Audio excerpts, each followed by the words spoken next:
It's gonna be a good one. It's gonna be a good one.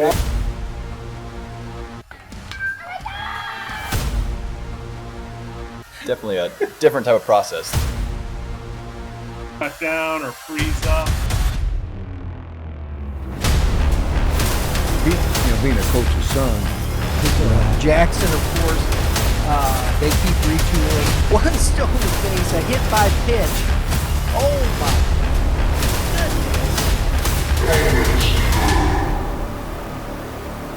Hello everyone, welcome out to the Rawlings Training Center. We're here talking some baseball. We appreciate you joining with us. Remember, always, baseball talk powered by Game 7 Baseball, game7baseball.com. We got everything working. Super 7 series going on. We got 7 tournaments. Check them out. The 14U, we need 3 spots. I've sent out, if you've got an invitation from us, we want you to come out and play baseball. We want to get to know you. We got 10 AAA major teams. We got 11 AA teams all in one pile, which is what I like. I like open competition. Go ahead and bring it. Come on out, play some baseball. We're looking forward to it. Go check out game7baseball.com. We're here today on Baseball Talk, joined by this gentleman right here. We haven't seen him in a while. He's been out running around playing baseball, coaching baseball, being a big league instructor and all that kind of stuff, right? Not quite big league instructor, but last year I was in high A Bowling Green with Tampa Bay. There you go. Braxton Martinez. Thanks, man. Good to see you. Good to see you guys. Good to see you. Darin Cissell sitting right over there. We're just out here talking baseball. We've had some really good conversations. We wanted to get Braxton on here. He's got something going on over here. Talk a little bit about your swing performance right here. Yeah, so we have a hitting program here at the Rawlings Training Center called Swingformance. It is a premium hitting program that myself, along with Ty and Carter, 2 of the other coaches that we put on this offseason, 3 days a week, 3 different age groups. Really the main goal behind it and how I like to view everything with, my hitting philosophy, so to say, is to bring what we do in the professional world to guys in the high school realm and even middle school age kids. So that's what we're doing here with Swingformance, trying to implement what we're doing in the pro game to the guys here in St. Louis. So like some of the foundational pieces, obviously, professional here is a little more refined, but what are those pieces you're trying to bring down to try to implement? Because that foundation at 7th, 8th, 9th grade is important. Like, what are you trying to get those guys to do to build from? I think the most important thing for us is, like you said, it's totally different dealing with a pro guy versus 7th, 8th, 9th grade, is to get them to move their bodies more efficiently. Everybody's different. We try not to do any sort of cookie cutter approach. Everybody moves differently. So really, if you want to break it down into a nutshell, is to get these guys to move more efficiently, move the bat quicker, and just impact the baseball a little more consistently. Create energy, get energy through the ball. Exactly. That does not change. I don't care if it's this big or that big. You start leaking energy, You're going to be hurting. you're going to be less than you can be. Absolutely. I think it's very interesting because today, everything that is athletic related, no matter what it is about the movement of the body, how we move, what we do. Because, and I want to, say 10 years ago when you were still playing ball, was that even a thought process? Were they talking about that as much, or is it how new is that? No, I mean, when I was around this age, I would say high school age, it wasn't, I wouldn't say anybody was doing it like maliciously. We just weren't informed. Right. Like No, not that's not me. Yeah, the information just wasn't out there on how to properly move your body. It was more so, let's see how many reps we could get in and just go in the cage and rep it out, and hopefully you figure it out. That's kind of how the game plan was when I was in high school trying to make it happen. Mechanics were a lot more the same. You approached the same as far as teaching mechanics in the same fashion, correct? I think that, like you were saying, the cookie cutter approach, you're in high school, what, 2007-ish? Yeah, 2008. I graduated in 2012. So, you were right in that. And I think that the development from like 05 to now has been the biggest jump I've ever seen with technology and just the understanding of how to do things. But the cookie cutter, to individualize that instruction. Like when you do it over here, are you doing it in smaller groups? Do you do it one-to-one? Because it is personalized. Just how do you actually carry that out? Yeah, so we have 3 different age groups. We cap the class size at 9 because we have three cages here with 2 coaches. So our largest class will be 9 guys. Our younger group is only 2 to 4. So like you said, it is individualized, but to an extent, it is more environment training, trying to set them up into different constraints and environments in order to get them to puzzle solve, like try to figure out the equation that's going on out there. Because the old school, like there's no doubt it was, if you're struggling, go swing more, go swing more, go swing. And for some people, you figure it out. But it was so great if you got a good coach that could just refine just one thing and unlock something. And that's what I'm glad that you're taking kind of that knowledge and trying to get it down at a younger age. Because to me, the foundation is so important. Right. Like just understanding the stance. The stance is different for everyone, but just the keys that are repeatable are essential. Right. I think it's interesting because, kinetic, as you were talking about kinetic injury, energy. Easy for you to say. Injury. All right. Kinetic energy and how you move. Because it's only science in the last probably 10 years that we've really talked about this. Because even when Justin was in college, he's worked, sports fitness, and he was going through that whole thought process. And all this is very new about how you move your body, the motion, the parts. And I always thought it was interesting when you watch baseball, whether it be a pitcher, whether it be a hitter, everybody starts in a different position. Everybody starts in where they're comfortable, right? Mm-hmm. And then if you're trying to change a kid's comfort zone, it, I think, disconnects the brain from the body in that respect. So I think it's interesting when you start talking about, I don't care how you start, what's comfortable, what not, as long as when you're in the motion or when you're starting to move to that place where it's bat hits the ball, everything has to be relatively the same in that respect, correct? Right. Yeah, and I think, like you said, just starting with the stance of a hitter, the idea is we have to set ourselves up in order to complete our sequence in the most efficient way possible. So yes, it could be more of a comfort thing, but also it's getting the guys to understand, hey, we want to put ourselves in positions to get to a proper launch position as consistently as possible. And that's as simple as you can break it down. Yeah. And so if we can get guys to set up certain ways, flow through their movements a little more efficiently to get to that proper launch position, that's the basis of what we're trying to do. It's a goal. How do you measure it? And obviously the technology's out there, and I think you're trying to figure out how to balance that. Like with the younger kids, is it more feel, or do you do hit tracks with the younger ones so that they can kind of to see the growth, or is? Yeah, we have hit tracks. We use Blast. We have all of the data, and more so for how we like to use it is to affirm or kind of figure out if what we're working on is actually working. Right, and programming essentially. Right, and so really how I like to look at it, and you asked, how do you know? How do you know if what they're doing is right? A lot of it for me is without the data, what's the ball telling me? What's the ball telling me? Is the ball flight backspin to the gaps? The ball don't lie. The ball does not lie. And now we have all the fancy hit tracks and the blast and all that stuff to kind of reaffirm what we're doing is on the right track. And there's different parameters in there that we like to get to, certain ideal numbers. But at the end of the day, what is the ball telling us? Yeah. Backspin's important. I remember we did this, it's been a while back. We went down to South County. You were working out with Shane Eaps. Yes. And we just went down, we brought our cameras and watched him in a workout. And I thought one of the things that was interesting was in your approach to your hitting routine is I thought everything was kind of slow. You would take 4 or 5 swings at a time and then talk through what you were doing, how you felt, the movement, and those things, looking at numbers, looking at this. Do you do that a lot with the kids here? Do you take that same approach? I wouldn't say it's as slowed down and methodical in that sense, because at that time, during that workout specifically, I remember exactly when it was. I was 25, 26 years old. Right, I had right. had plenty of experience. I was in my 5th year of playing pro ball. So at that point, I kind of had a really good idea of how my body was moving and certain little intricacies that I wanted to feel.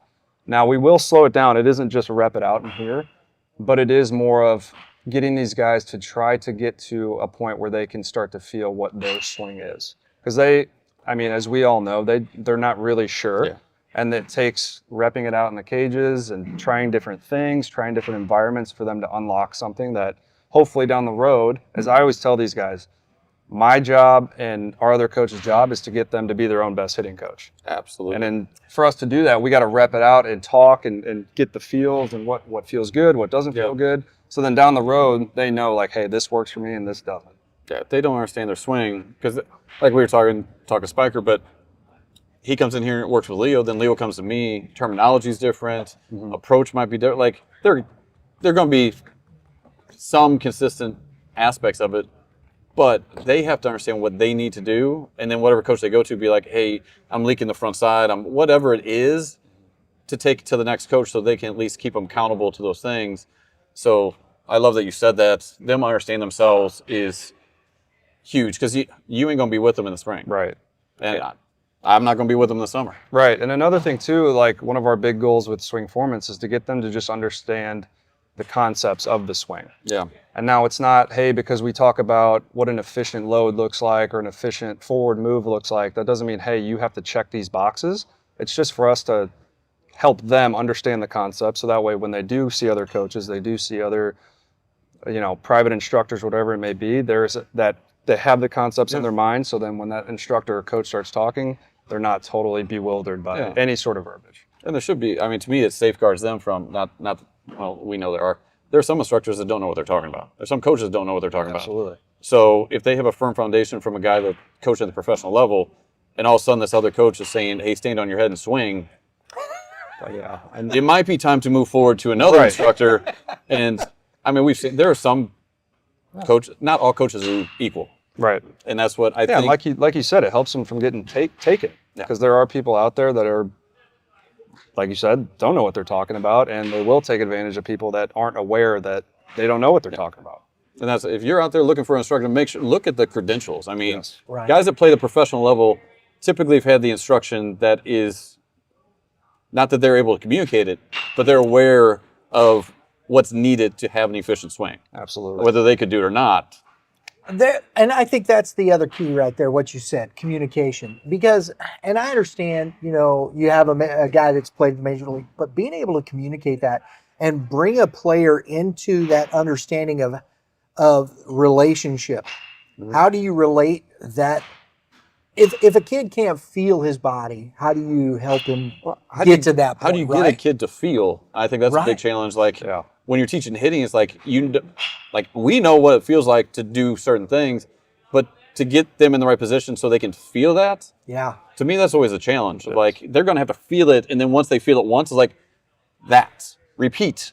Yeah. And what are some of the things? What are some of the keys that you use communication-wise to help these kids kind of start their mind to work towards that direction? Yeah. So I think when we talk about anything, we like to have that communication in the beginning. So kind of get them aware of some of the verbiage that we're going to be using, and then set them in environments in which they will have to go through that and feel those things that we want them to feel. Mm-hmm. Right. So I can tell you, hey, I want you to feel coiling into your back hip. And they'd be like, okay, great. But unless I set them up in an environment or a drill or something to where they have to feel that, they're not going to know what that feeling is. Which is, to me, what drills are supposed to do. Exactly.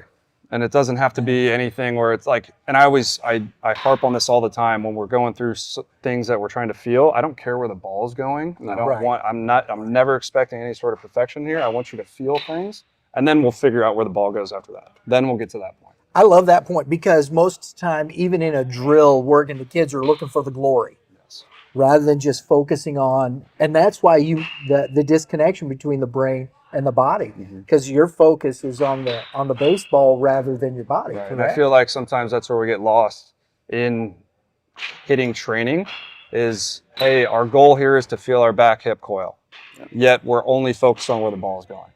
We're worried about barreling up to the back of the net every time.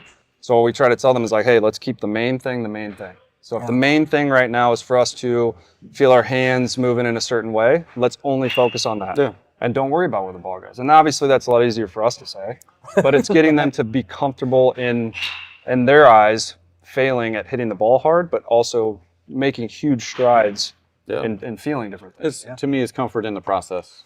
And the process ain't pretty sometimes. No. But like with the drill, the reason I brought the drill, because the amount of kids are like, I don't want to huff a tee. That's because you don't have intent why you're hitting up the tee. And I think the way you explain that to me is I've seen it so many times where I don't want to huff the tee, I don't want to front toss. As you get older, and you said earlier when that workout that you'd gone to, the intentionality behind swings. Like, you're not just swinging to swing. And there's a time and place when you're younger, you need reps to get a feel and kind of get in that groove. But as you get older, you don't need as many because you understand the intent behind the swing is more important than just reps. Exactly. And that's obviously that transition. So, I mean, obviously you just got done playing not too long ago. Did you find it a challenge? I know for me, it was a challenge going from playing and the words I needed to hear compared to what kids, like how's that transition been going from player to coach, trying to, because each kid like learns differently. Right. Has that been a challenge for you? No, it was definitely a challenge, especially in my first year, because I viewed the swing and how my swing was. And so obviously we all know everybody swings differently, everybody moves differently, they feel differently. And so I was trying to preach what was taught to me and what I would feel onto guys where they're like, that's not for me. I don't What need you it. needed. Exactly. I was teaching them what I needed. And it worked for you. Right. And it worked for me. And then I figured out really quickly it was a train wreck for some other guys. I'm glad you figured it out too. Yeah. I did a long time ago. I was like, this ain't working. Right. It worked for me. How come you can't do it? Exactly. And there I was using verbiage that was given to me at having way more experience than some of these guys, because my first year of coaching was at the complex level. And we had 99% of our team was Latin American. How's the Spanish? Not very good. Right? So that was another thing, is I had to learn how to say what I wanted to say in the least amount of words possible. Yeah. And that was tough for me because I like to just chatterbox and word vomit, and then I had to figure out really quickly I can't teach and try to coach what was best for me. Yeah. And I have to teach what's best for them in very few words. That makes sense. That makes sense. I think it's a challenge too. The last thing here that I think is really interesting, we've been talking about this, Darin and I have had these conversations outside of the program and looking at youth baseball as a whole, because you have the elementary and middle school kids. And one of the things that I thought was interesting that you brought up, is the barreling, because you go into the cage with the 6, 7, 8, 9, 10, 11-year-olds, and it's, hey, we're barreling the baseball to the back. We want to hit the back of the net, And that's the thought process to these kids. So all through that time frame, you're in the cage, and all it is barrel to the back of the net, barrel, and this is what they hear. And then having to transition that into something that is, I think, so foreign to them language-wise.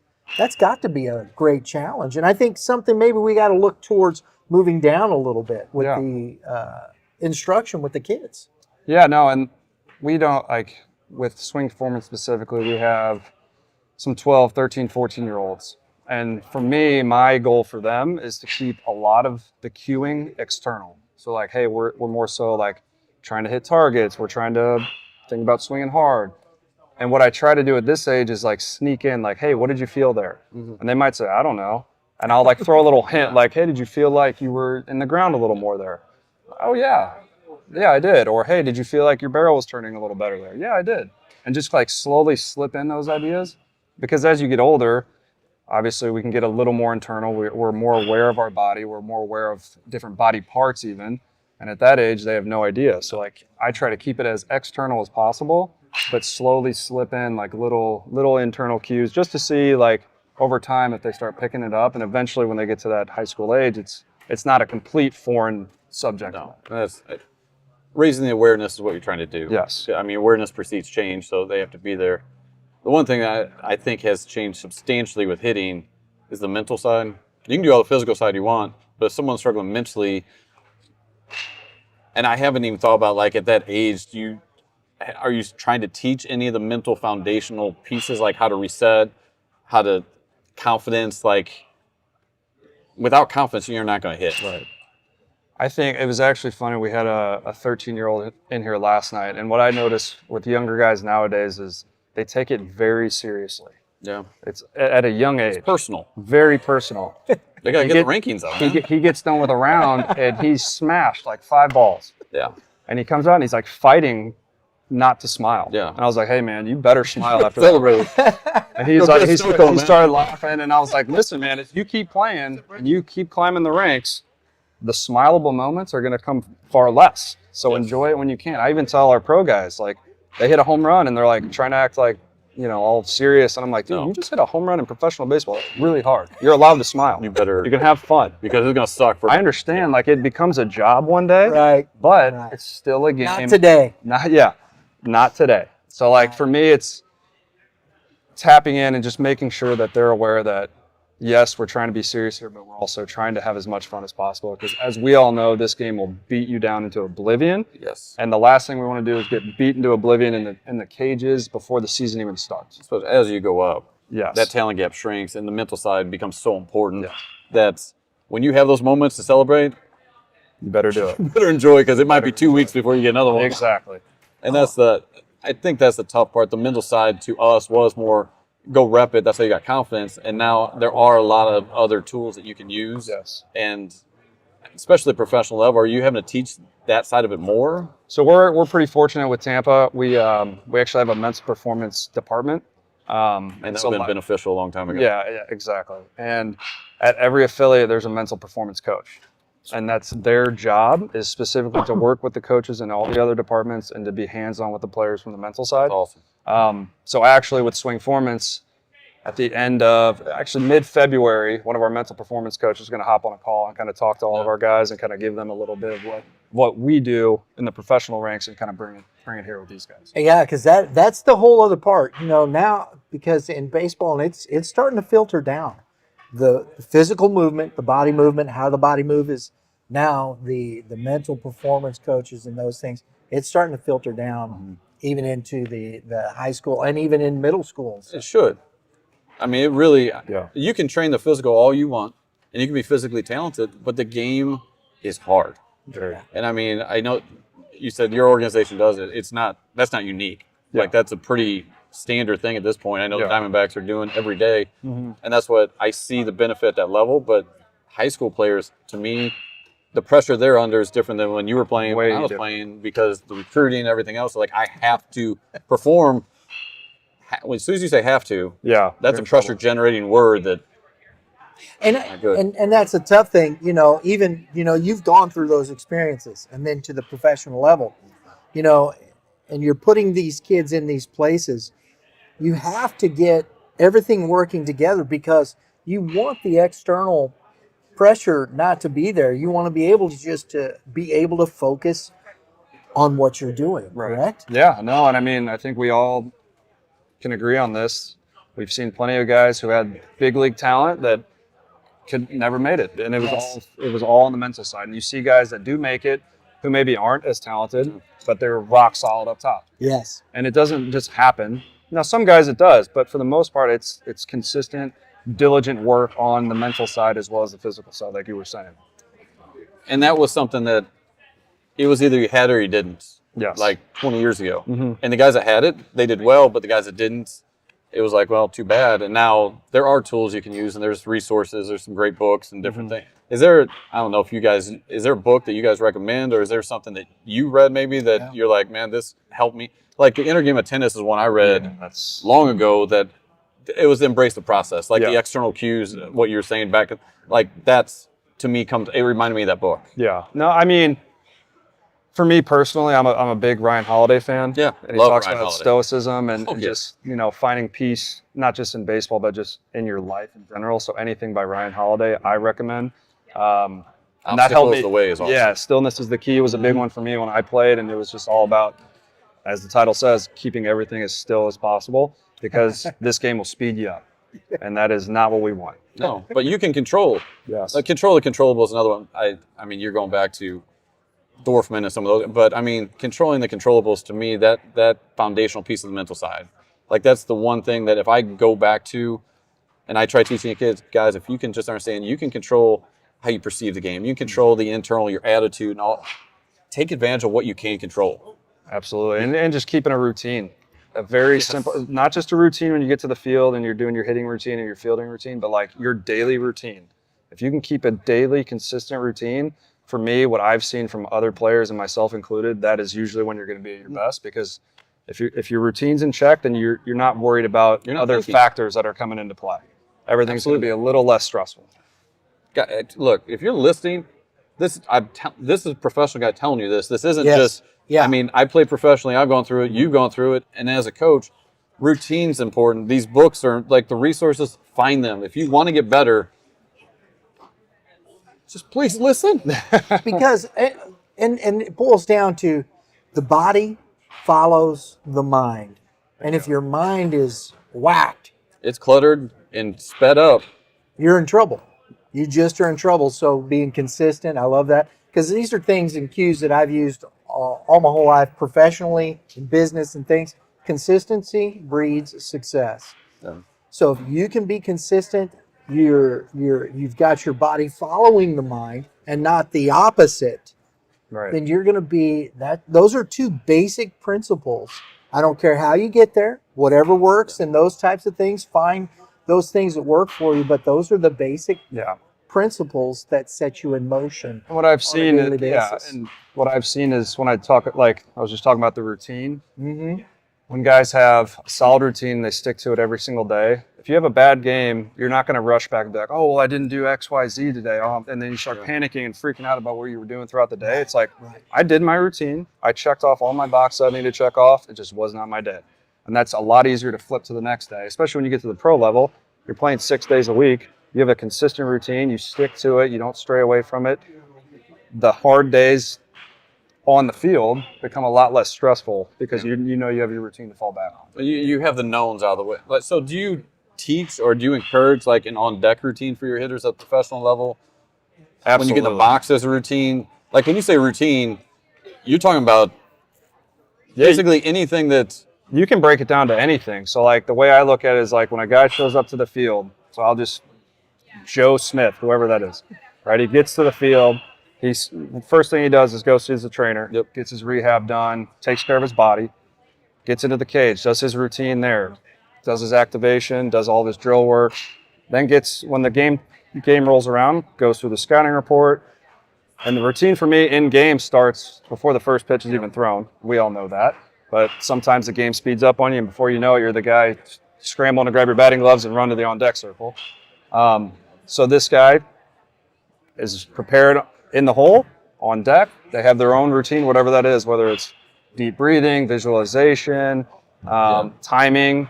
And so that way, every single time that they walk up to the box, there's nothing different. It's the same walk up every single time.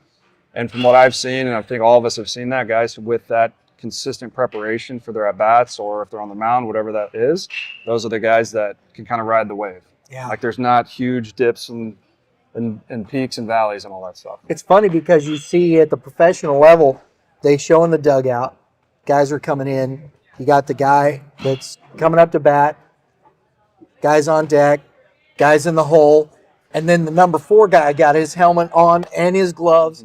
The number 4 guy, who more than likely is not going to get to bat in that inning. We all know what baseball is. But he is. That speaks to what you're saying. He's already prepared. Mm-hmm. He doesn't have to go searching for it. Yeah. Number 4 guy's already got his helmet on. Right, and like you said, he probably isn't going to get an at bat that inning. But the last thing you want is, okay, there's a dunk knock, there's a couple errors, and then sure enough, it's like, oh, I'm up. Yeah. Here we go. Okay, now you're scrambling, and then you get in the box, and then boom, boom, it's 0-2 already, and you just blink. Well, pitchers lose it in a hurry. They hit someone, next pitch they hit, and all of a sudden you're on deck going, I don't have my gloves on. And routine is such an important part because to me it allows your brain to do the things it needs to do because you're not focused on where's my batting gloves. Like I always kept my gloves on the same spot. I always had the same. I made sure my gloves going to be there, my batting gloves going to be there. I never had to look. Yes. And as dumb as that sounds, you only have so much mental energy. And baseball takes a lot of mental energy, so anything you can conserve, I'm a fan of. Routine's a big part of it. Could not agree more. So there's anyone that's played, I think, at a high level, you realize good to see you, man. Absolutely. Good to see Braxton you. Martinez, folks. If you want to, you got Twitter, I do. X, Yeah. I should say X, X. Instagram. I do have Tell the X. folks where they can follow you, You man. know what? That's a good. I think it's Good at Braxton question. Martinez, but it's like 4-2 something. Like let me check I'm gonna- here. I was Well, looking because at Swing I Performance earlier. I got my Twitter hacked a couple times, so I had to make a new This one. means you're important. It's at bmartinez2336. At B Martinez 2336. 36. It's a good follow, folks. Make sure you check him out. They continue Swing Performance when you. I know you're getting ready to leave to go to spring training. Yeah. Will they continue this program when you're? So the program itself, we are going to be done on February 19th. But one of the things with all the Swingformance guys is they have full access to me throughout the year, full access to our other coaches throughout the year, no matter what. Obviously, I won't be in person, but I'm always available to any of those guys. Cool, man. Absolutely. Cool. Thank you very much. Absolutely. I appreciate it. Absolutely. Thank you, sir. Nice seeing you. Absolutely. Folks, thanks for tuning in. As always, remember, if you like what we're doing, click on the subscribe button. Hit the dinger next to it. It's not a home run, but it is a notifications for upcoming episodes just like this. See, that's why we keep it slow, bro. I like that. Right? It's good stuff. Exactly. So we'll see y'all next time.